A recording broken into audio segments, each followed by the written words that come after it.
So, are we all in agreement that the Crash Bandicoot and Sane Trilogy did not age well?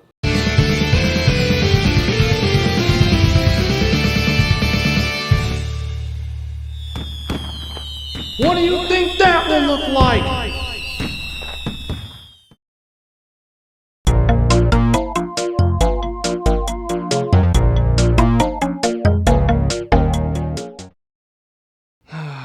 Okay, I'm going to preface by saying that this game still has its perks. If you're somebody who struggled to complete the original Crash 1, the Sane Trilogy is the definitive version of that game. Crash 2 and Warped, on the other hand, not so much. It's not a bad remaster per se, but the little things all add up and make it stick out like a sore thumb. Now, those of you who watch my content for a long time are probably seeing this video and going, Hold up, wait a minute. didn't you already cover this game? Twice? Well, the short version is, yes, I did. However, neither of those videos were good. In 2017, I went on some dumb tangents that weren't relevant to the topics.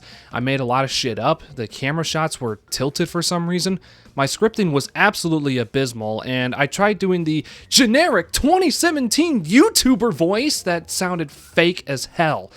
I don't even have that kind of voice, so it cracked almost every 2 words that came out of my mouth. 1996. Then I talked about it again in 2018 when it got a multi-platform re-release, but that video added literally nothing, and the games were given higher scores? What the fuck? Yeah, please do not watch either of those videos. They are not worthy of your time. Given it's been almost a decade since Crash's revival, and I cannot stand this game anymore, I figured we'd revisit it. Now, because this is a remake, I must warn you, dear viewer, that comparisons to the original PS1 titles will be made. I'll be going game by game, starting with Crash 1 and ending with Warped. Also, all individual scores will be retracted, and instead, I will be giving one overall score at the end of the review based on how the trilogy performs on newer hardware. I'll get into the next-gen blue balling later. Now, let's experience some intense platforming. Direct quote from the back of the box. Originally released in 2017 for PS4, then in 2018 for Xbox, PC, and Switch, the Sane Trilogy was published by Activision, everybody's favorite, and developed by Vicarious Visions, with Toys for Bob helping out. This game can also be played on PS5, Xbox Series X, and now Switch 2. You would think that means next-gen enhancements, such as higher resolutions and 60 FPS, right? Wishful thinking. The only quote-unquote enhancement is the game loading faster. That's it. This also goes for Nitro Fueled. It's such a damn shame. You can unlock the frame rate on PC, but you won't get that here, as I captured the footage on my PS5. Feel free to click off this video, PC purists, because I don't want to hear it. Anyway, on to Crash 1.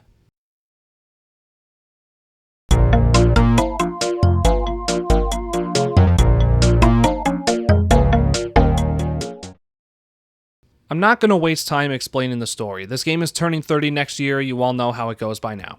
So let's start with the graphics. These environments look great, although I will say there are some instances where there's a pretty big clash with the visuals. It's more apparent in the temple levels. Like, this just doesn't look good. And the lighting in some areas? Good God, look at the end of Jaws of Darkness. Ugh. It's so bad that it made me fart. It also doesn't help that these models look absolutely horrendous. With the exception of Cortex, the masks, and maybe Brio, everybody else looks a little too realistic. And I believe that's the main problem with this game's visuals. They wanted to showcase the capabilities of the PS4 by prioritizing graphics and realism. Two things that shouldn't be of the highest regard when it comes to Crash, but I digress. With the modern release of these games comes the modern control methods. The left analog stick can now be used to move Crash in the first game, which wasn't the case in 96. Oh, sorry, I mean 1996! Speaking of the controls, they're not bad, but the slight differences between PlayStations are really testing my muscle memory. The good news with this game is that all clear gems can be collected, regardless of how many times you died. This is why I recommend this version of Crash 1, as the task of getting the gems without dying might put off a lot of people. Well, in the Sane Trilogy, you don't have to worry about that. Another good change is how saving works. It's no longer this ass-backwards process that existed in the original. A quick press of the L2 button allows you to save the game to your heart's content, along with an autosave feature. Now, you know how I just said you can die while collecting the clear gems? Well, I neglected to talk about the colored gems. That's because the traditional no death run applies to these levels. And when they say no deaths, they mean it. To explain what I mean, I'm going to show you my run of Fumbling in the Dark from the original. I'm going to die at the very beginning of the level, but keep going.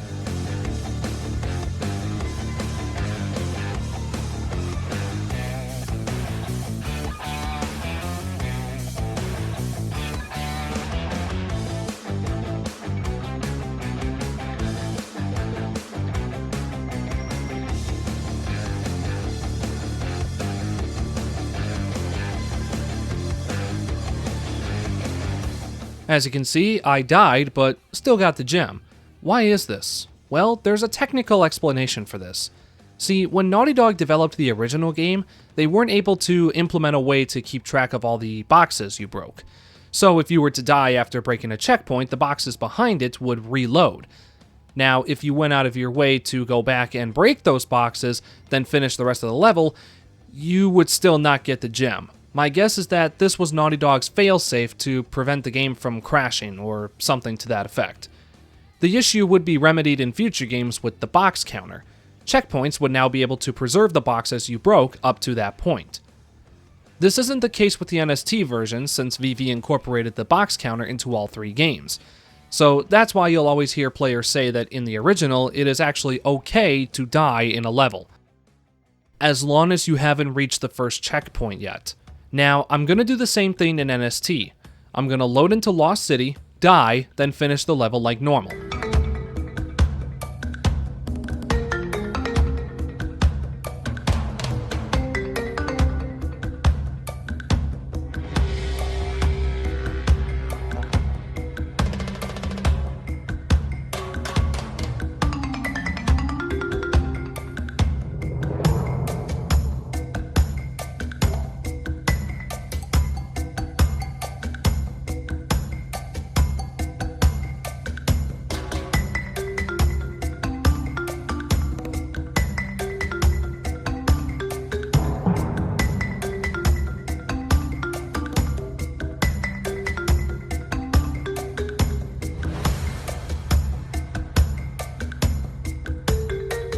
So as you can see, the principle still applies here. Now, watch what happens when I die after breaking the first checkpoint.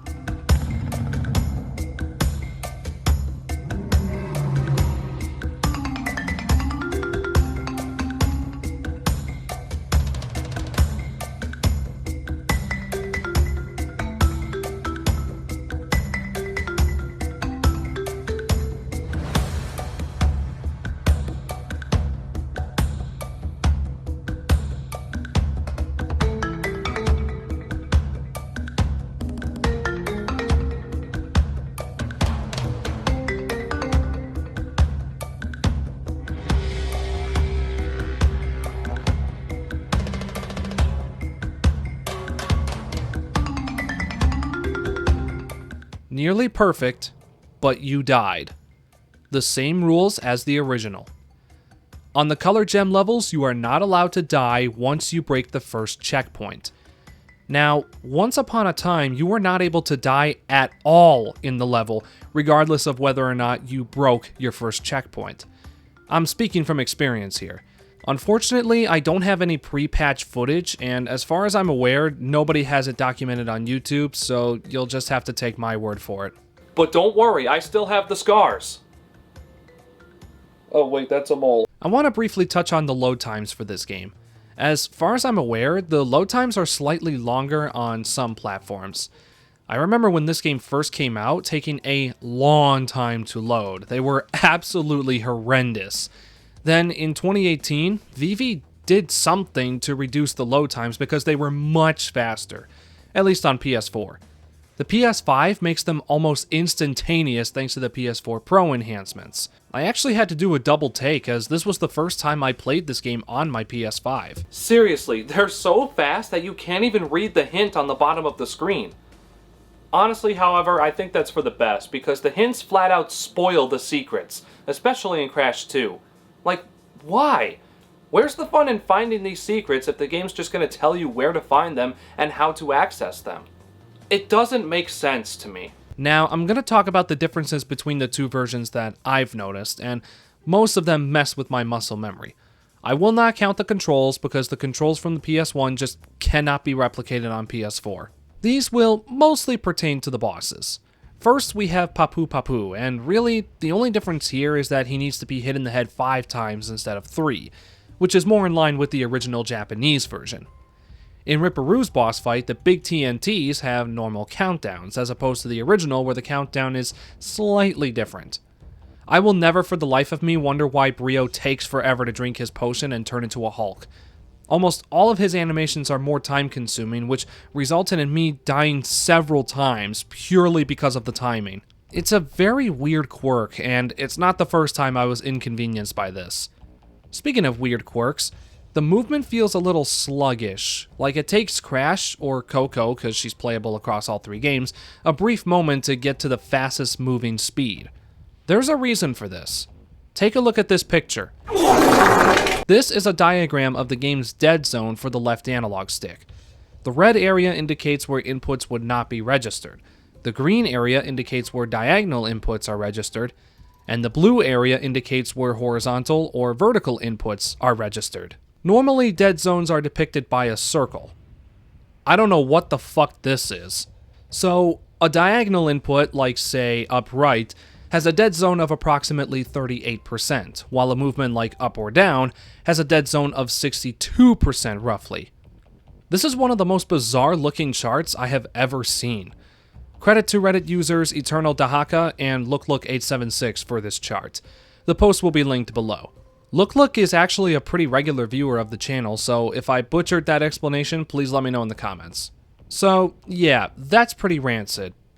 But at least you won't have to worry about stick drift. All 3 games now include relics to collect in every level, which is nice. I tried to go for Platinum here, but when I got to Sunset Vista, I was so burnt out from playing so much Crash that I had to stop.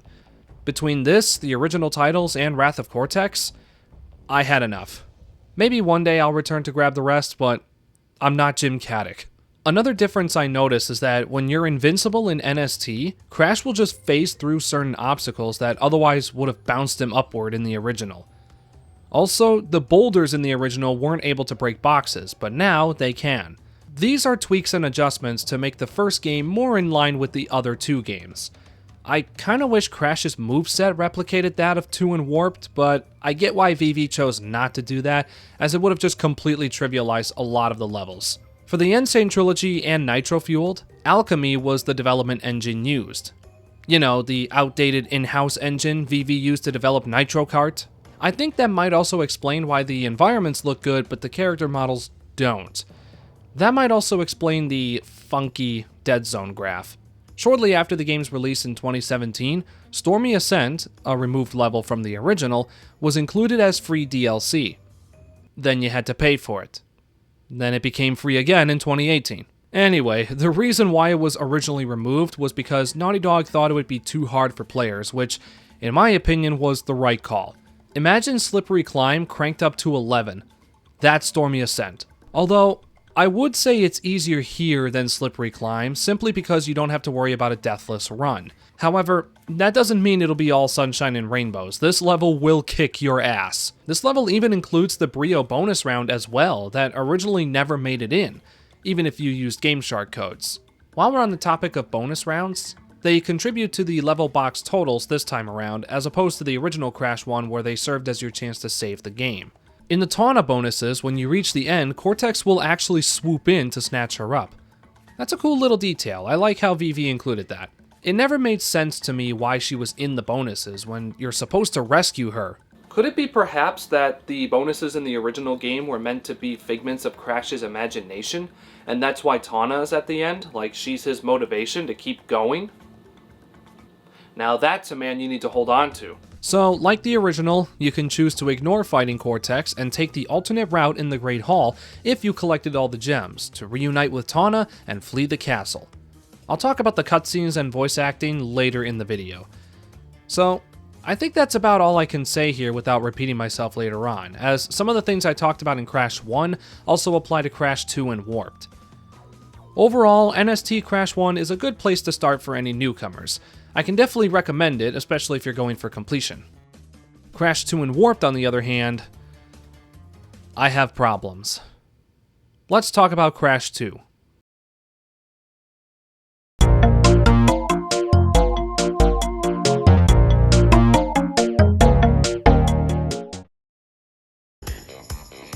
So here's where the Sane Trilogy's flaws and setbacks will be on full display. The presentation? Where do I begin? Okay, well, the darker levels suffer the same issue with the ruin levels from Crash 1. These levels are supposed to be intimidating, but now it's like nightlights were installed to keep everything nice and bright so you can get home to mommy. Speaking of nightlights, look how much light the dragonfly illuminates now. Jesus. The original lit up the dark levels just enough so you can kinda see where you're going. Now, however, you don't even need the super bright dragonflies to see the ground or the boxes in the dark. The game is that bright. Now, I know what people are gonna say. Well, John, why don't you just turn the brightness down on your PS5? I have my brightness set to normal. Even if I didn't, I shouldn't have to change my brightness. I can't believe I'm complaining about being able to see in a level that's supposed to be dark. Well, at least the levels are easier now. Yes, but what's the point of making them super dark if you can still see? I honestly prefer if the level was really dark, because the lighting issues that plagued the visuals in Crash 1 are doing the same thing to Crash 2's visuals. I mean, look at the pits, look at the space station levels, look at the fucking warp rooms. Now, I'm not saying we should have Unreal Engine and RTX graphics, but at least make the game presentable. Speaking of the presentation, let's talk about this game's cutscenes. First of all, why does everybody talk like robots in this game? Half the time it sounds like it's taking the VAs forever to read their lines, almost as if it's either their first or second take, and VV said, "Fuck it. Good enough." That was so painful to do in slow motion. You know what it reminds me of? 2019 Square-Eyed Jack. If you don't know what I mean by that, look up any review from him during that year and try watching it without changing the playback speed. That's the NST voice acting. It's like, just get on with it for fuck's sake. Then we get to the talking head messages in the warp rooms. In 2017, they looked like this. You could barely see Cortex. It looks better now, but maybe if they dimmed everything else in the warp room, like the original did, this might have looked a lot better. Also, Coco intercepted Cortex's signal in the original to warn Crash about Cortex's true intentions with the crystals. But here, it's like she's waiting for Cortex to finish talking in a Zoom call. It just kills the pace of the game, in my opinion. Also, let me share with you something that absolutely pisses me off. When you fought Engine in the original Crash 2, he said something to Crash after you defeated him.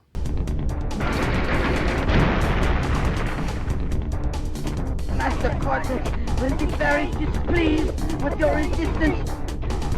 Prepare to suffer his wrath! In the Sane Trilogy,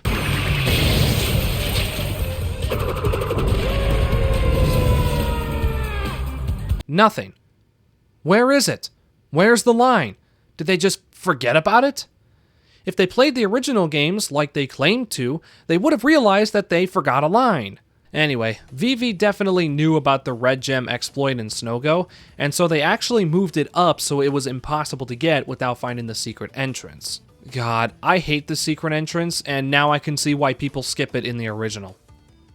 Also, because of the exploit purge, you have to complete Cold Hard Crash the intended way, aka the fucking bullshit way. I mean, just look at this formation of metal crates that are conveniently shaped like a middle finger. Even in 97, Naughty Dog knew how hard this was, and this was their fuck you to the players. Don't you just love it when game developers tell you to quit bitching and get better at the game? That's unironically a good thing. This time around, I didn't even touch the relics. I don't care, they're for bragging rights and getting a platinum trophy, but I don't give enough of a fuck to suffer even more. I'm as old as Warped, it's just not worth the frustration. Now, here's something I noticed. There is one cutscene that they had to remove. Before you fought Ripperoo, Cortex would tell you to stand on the center platform to go up and confront the boss. However, in NST, you don't do that to fight the boss, only to ascend or descend to other warp rooms. Remember the load save wall? Well, because you use L2 to save, that wall now contains a portal to the boss. That portal also disables the other portals in the warp room until you beat the boss, which is what Warped did. That's not what the original Crash 2 did, however, so why would they change this? Maybe it was just the game's way of saying to the player that, hey, you gotta beat this boss if you want to go back to the other levels. You know, prioritize this boss so that way you can unlock the next warp room and then also go back to the previous warp room if you missed anything. I don't know. I will say that it is nice that you now have the ability to go to the secret warp room whenever you want. You don't have to find a secret exit to do so. However, here's the biggest sin. Where the fuck is the Wumpa Island? Why is it not in the background? It was in the original, so what happened? Did Cortex blow it up? I thought that was Eggman's shtick. Well, this is the same background that they used for the Time Twister in Warped, which tells me one thing. Vicarious Visions was either lazy or did this to meet the deadline. But I mean, they spent a whole year porting this game to other systems, giving you the power to skip the opening logo, and putting Dingodile's defeated line back in Warped. They seriously couldn't find a way to add the Wumpa Island to the background of the secret warp room? We live in a day and age where games are constantly getting updates, patches, and DLC. This was an easy fix, but they just didn't go back to make the fix. Just like how they didn't go back to include Engine's defeated line in Crash 2 or Warped.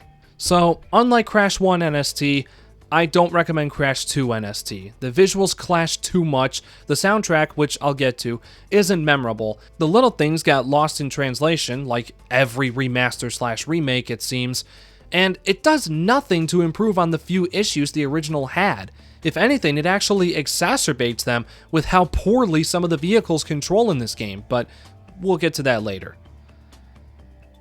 Alright, one more game to get through and then I'm never talking about this again. Let's talk about the botched and sane version of Crash Bandicoot Warped.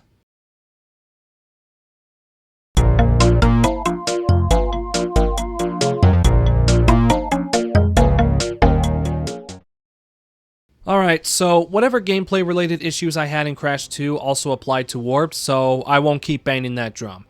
However, I think we need to have an honest discussion about the vehicles. Now, the original game had quite the selection, didn't it? Well, I was able to look past the vehicle abundance because most of them controlled really well and added to the overall experience, in my opinion. I cannot say the same about the vehicles in Warped NST, however. What the fuck happened here? The bike has about the same handling as a tank, the jet sub controls like ass, the plane actually saw some improvement with the crosshair showing where you're firing, same goes with the spaceship in the engine boss fight, and the jet ski? Do I even have to say it? Thank God the DLC level, Future Tense, doesn't have you control any vehicles. That doesn't mean it's easy though. Think of this level as a precursor for what eventually became Crash 4 in 2020. It's hard, but it is pretty good. I only wish looking at it didn't make me want to throw up. Okay, let's talk about the soundtrack. I honestly think it's really lackluster. The original Slippery Climb was intense. It was foreboding.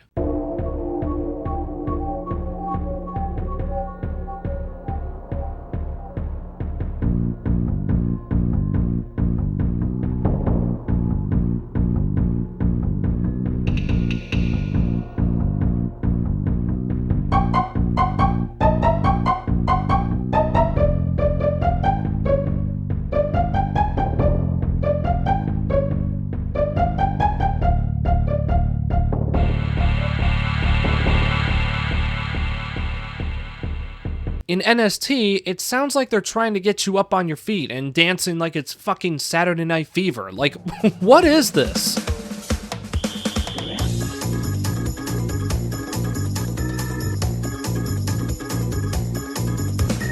This problem carries into Crash 2. I'm not a fan of the warp room music.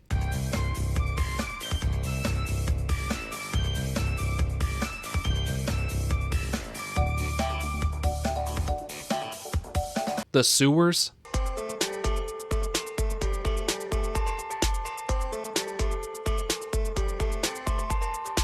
Or the jetboard levels.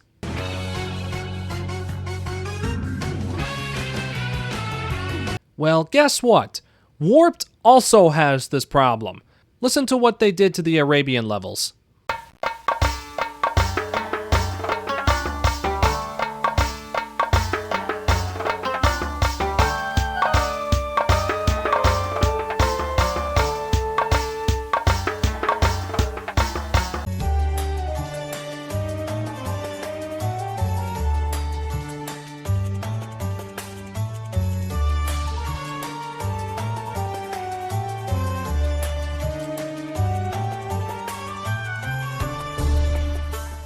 Just why? Now, if you like the new soundtrack, that's fine. I don't. Man, it feels like we've been talking about this game for quite a while. We have a few more things to talk about, so don't worry, we're almost done. I just ignored the crystal while I was in Toad Village, so I'm sure Aku Aku will yell at me for that, right?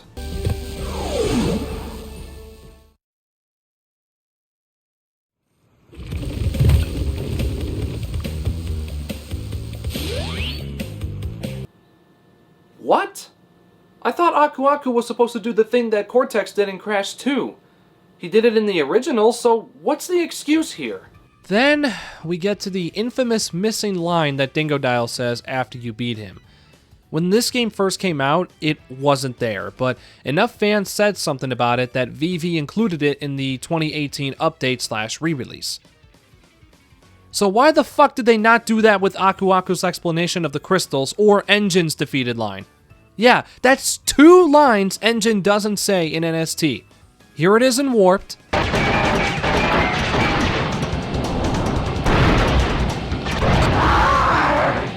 Not again! Now here it is in NST.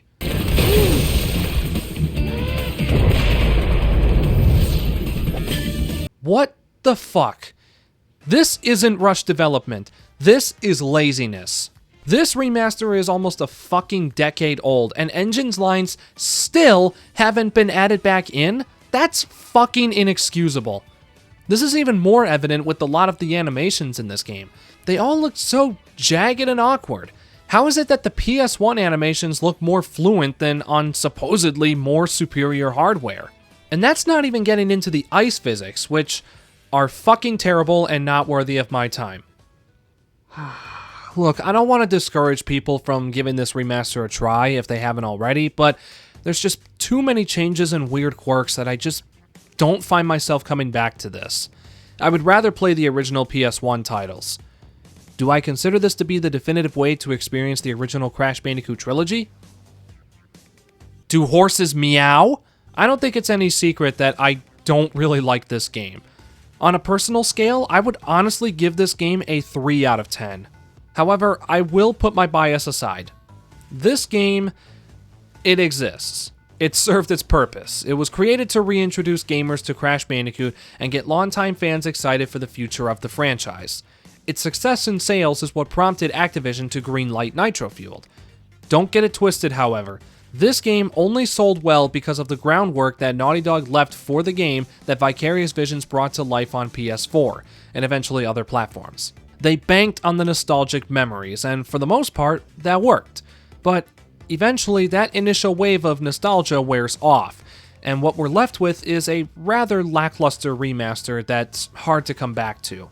As far as each individual game goes, I would say Crash 1 is worth it, while Crash 2 and Warped are not. The presentation and lighting issues will leave you scratching your head. The Crash Bandicoot and Sane Trilogy gets 5 out of 10. It really pains me to bring the score down this much because I genuinely wanted my previous score, 8 out of 10, to hold up after all these years. Sadly, that's just not the case here. This isn't a bad alternative to the originals, but you're not going to get the full experience with some dialogue and cutscenes missing. Now, we're 3 more games into Crash's short-lived renaissance, so I doubt this game will receive any future updates. And hey, if you're someone out there who's gonna say, well, just play the originals, then yeah, fair enough. After all, they are still readily available, and you can emulate them with DuckStation if you really wanted to.